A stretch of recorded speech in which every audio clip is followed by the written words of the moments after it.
1994లో మాదిగల యొక్క అణచివేతను గుర్తించి ఎంఆర్పిఎస్ వ్యవస్థాపించి మందకృష్ణ గారు ఏదైతే ఏబీసీ వర్గీకరణ కోసం పోరాటం మొదలుపెట్టినప్పటి నుండి 30 సంవత్సరాల సుదీర్ఘ పోరాట ఫలితంగా నిన్న అసెంబ్లీలో కాంగ్రెస్ ప్రభుత్వం ఏబీసీడీ వర్గీకరణ తీర్మానం పెట్టడాన్ని అత్యంత హర్షణీయంగా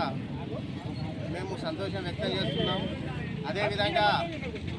2014లో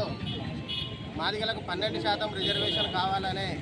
ఉద్దేశంతో డాక్టర్ పిడమర్తి రవి గారి నాయకత్వంలో మాదిగ జేఏసీని ఏర్పాటు చేసి 12% రిజర్వేషన్ కొరకై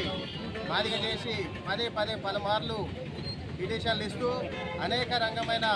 రాష్ట్ర వ్యాప్తంగా ఉద్యమాలు చేసి ఈరోజు రాష్ట్ర ప్రభుత్వానికి ముఖ్యమంత్రి గారికి గౌరవ మంత్రివర్యులకు అనేక సార్లు కలిసి మా యొక్క జనాభా లెక్కను వివరించినందుకు గాను ఏబీసీడీ వర్గీకరణతో పాటుగా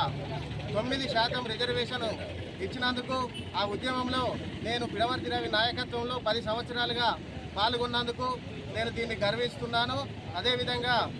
గౌరవ ఐటీ శాఖ మంత్రివర్యులు శాసనసభ వ్యవహారాల మంత్రివర్యులు గారికి ముఖ్యమంత్రి రేవంత్ రెడ్డి గారికి ప్రత్యేకమైన కృతజ్ఞతలు తెలుపుతూ ముగిస్తున్నాను. జై